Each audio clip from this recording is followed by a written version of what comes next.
Hello, I'm Delaney Ruston, primary care physician and creator with Lisa Tabb of the 4 Screenagers movies, and this is Parenting in the Screen Age, a show about discovering the best ways to help our youth and ourselves navigate a rapidly changing digital world. Today we're diving into the topic of how to handle it when kids and teens break rules. It's about practical approaches to deciding the consequences for when youth make poor choices, when their behaviors aren't okay. And I'm delighted to have on today's show my guest, Tammy Fisher Huson, who has a PhD in education and is in her 42nd year in the field. She started as a teacher and now for many years has been a school counselor. And she's the author of 2 wonderful books, Fearless Parenting, and There's Always Something Going Right. We explore consequences for scenarios such as a teen who isn't supposed to be interacting with an AI companion but has started doing so while playing video games, a teen who secretly subscribed to Snap Plus using a parent's credit card, and a youth lying about homework. We also talk about how important it is for parents and schools to be working together when it comes to student discipline. Let's start. Tammy, it's wonderful to have you on the show. Hi, thanks, Delaney. I'm super excited to talk to you about consequences, a topic that really is underappreciated, how complicated it is for parents often to know what to do when rules are transgressed or behaviors have come out of nowhere that are not okay, and what is a fair consequence.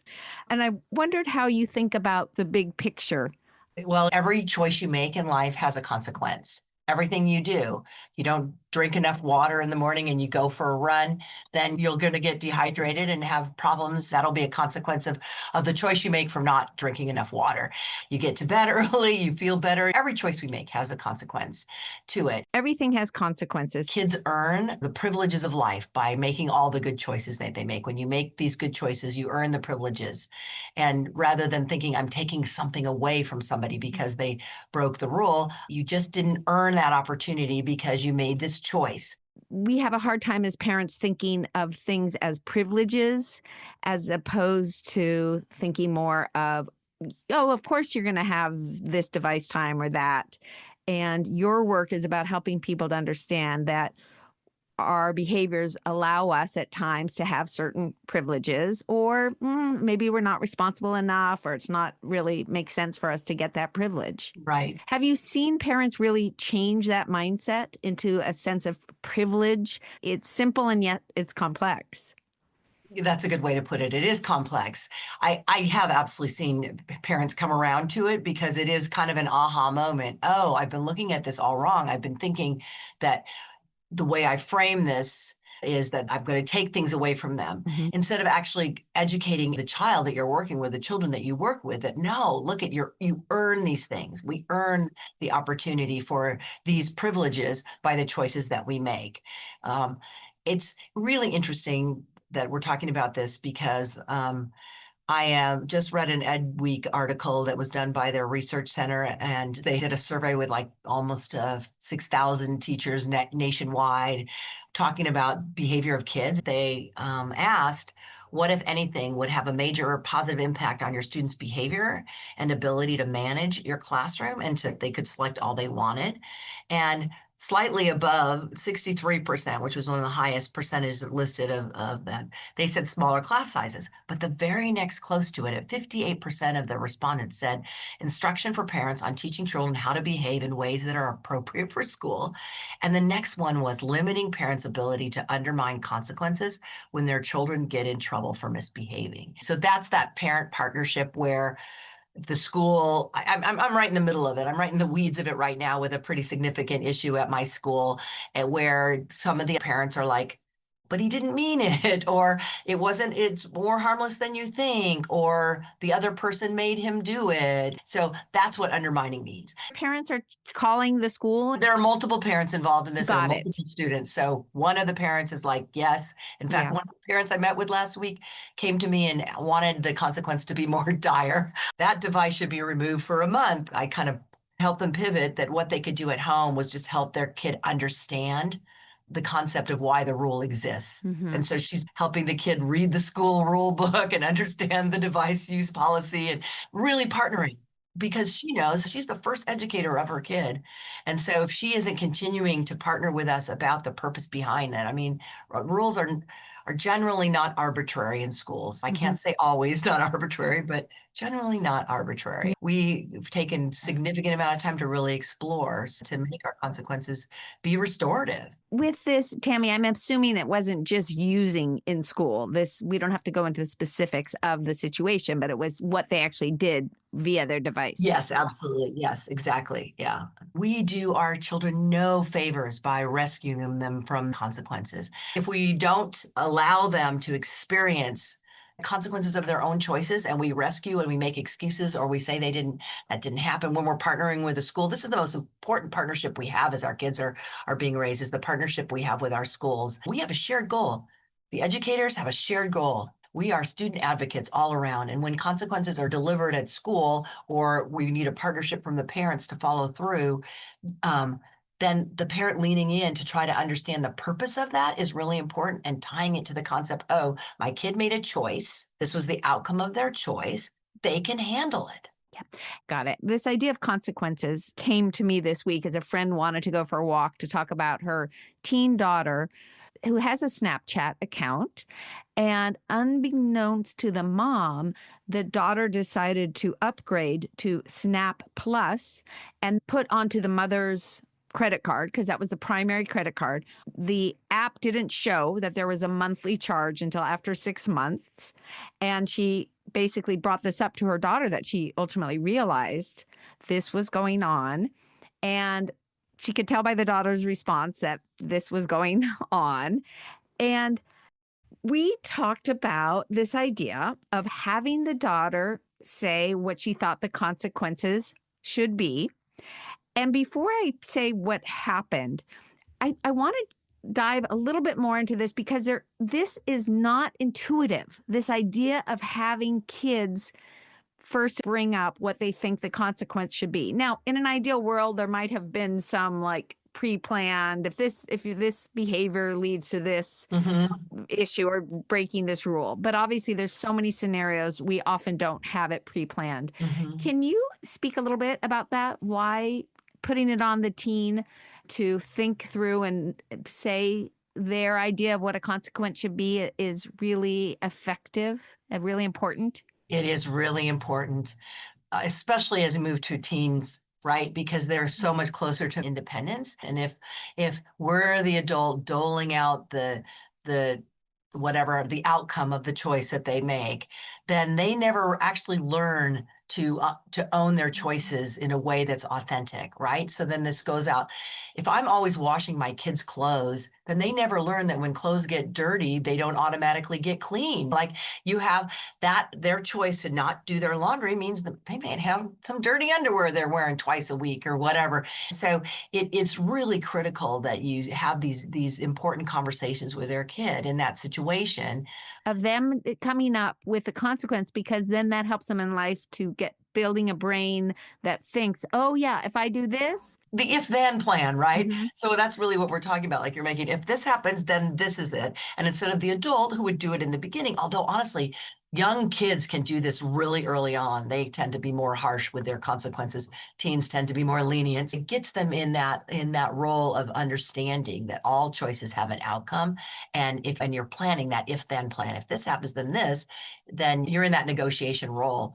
And I think about that person. So I'm dying to know what they thought of, because I know immediately what I would want to have them come up with. But I think the conversation is also such a valuable life lesson. Before I tell you what happened, what would you want the conversation, some tips for a parent in that scenario, if you were that parent? Doesn't feel like such a nefarious thing that she did, as much as like I'd want her to have a conversation about why she thinks I might be surprised. And did she think that I would never find out about this? So I'd kind of just be curious. I try to lead first with curiosity, more curiosity, less judgment, and just leaning in to try to figure out, because I'm trying to raise a kid of moral value who actually considers the consequences of their actions and makes good choices.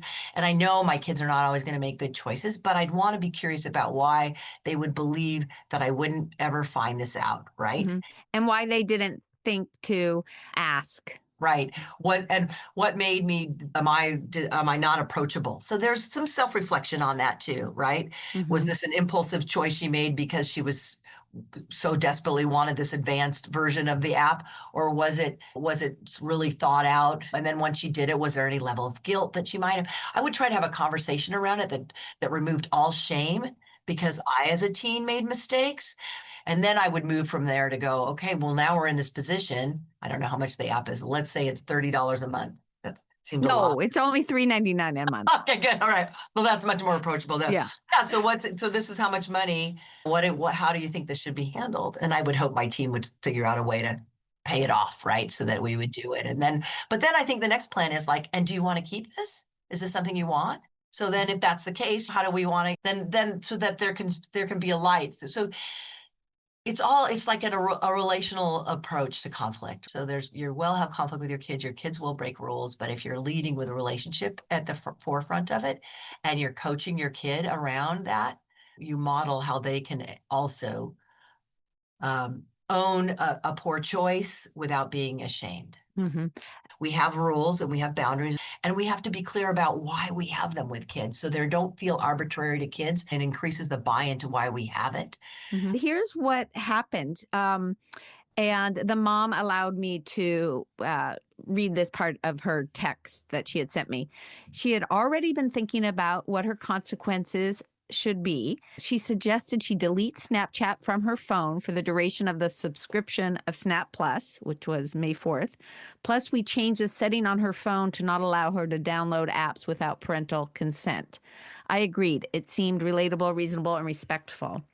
So interesting. It didn't come up about the paying the money, but they figured that out, and I know that the mom feels good about the outcome. The daughter took responsibility and accepted it and accepted the boundary, and it was managed in a way that was respectful. That does come up about charging things, video games, loot boxes. There's a lot that can happen on the charging the credit card. Oh my gosh.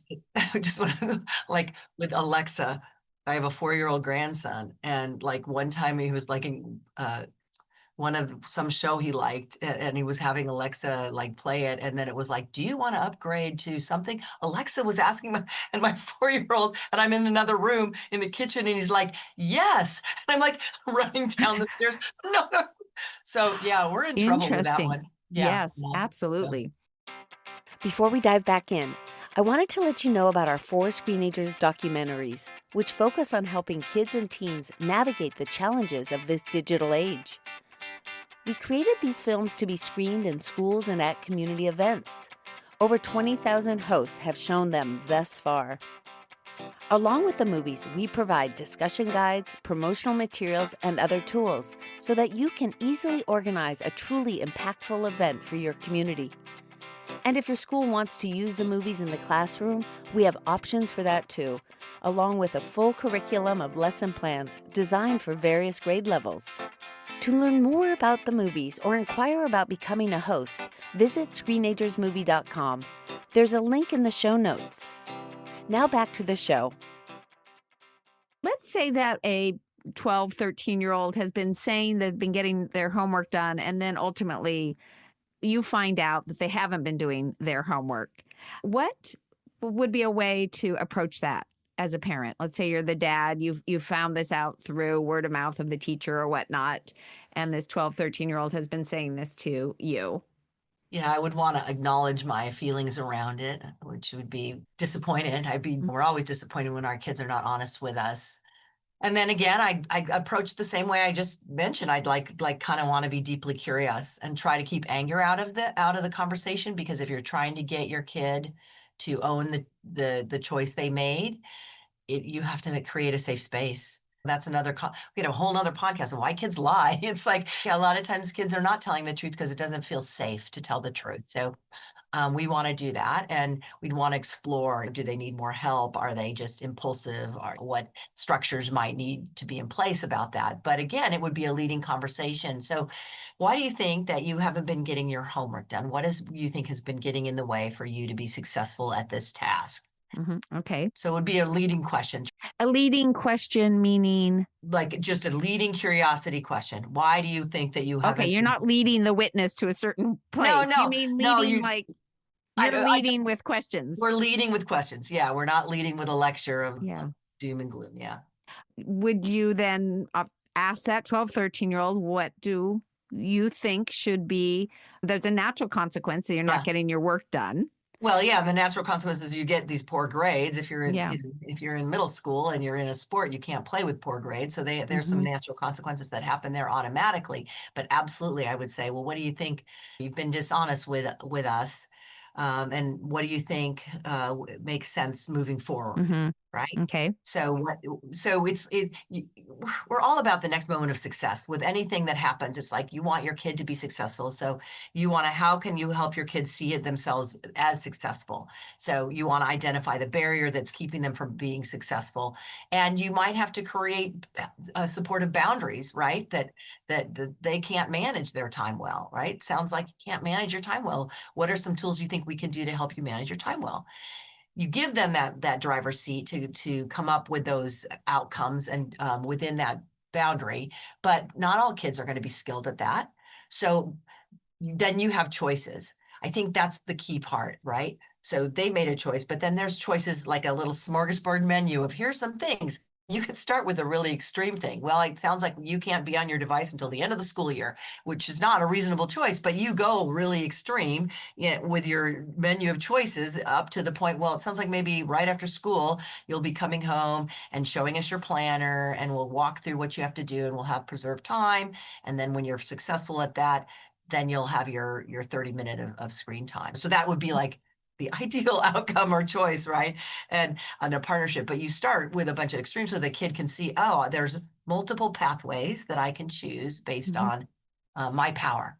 Their choice and ultimately. Their choice, and yeah. You're saying if you kind of do a more extreme than you would, then it puts it in perspective, the one that you actually fall on. Right. I like that.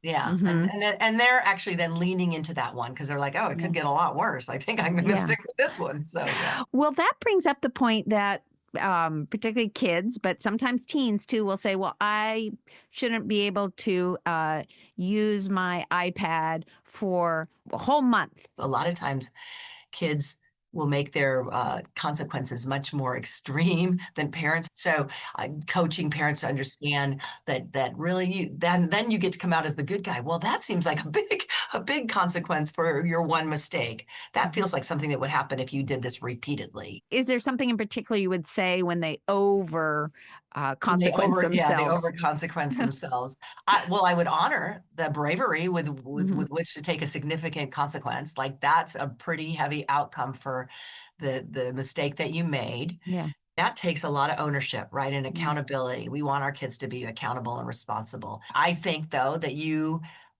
can earn back this privilege and actually learn the skill of moderating your time and managing your time better. If we allow you to have access to your device, we co-monitor it together. And then pretty soon you earn your independence to monitor it yourself.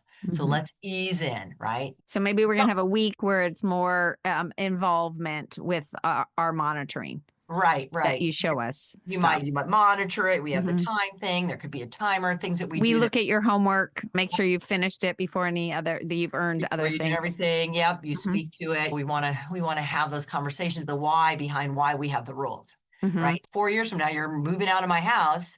And if you told me you want to go to college, and if you're going to be at college, you got to manage your time and your schedule. That's the purpose. I don't want to just take things from you. I want you to see you earn things.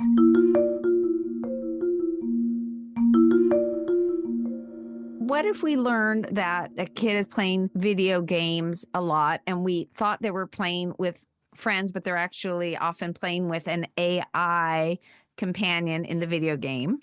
And that makes us concerned, where we do the right things of getting curious and understanding why.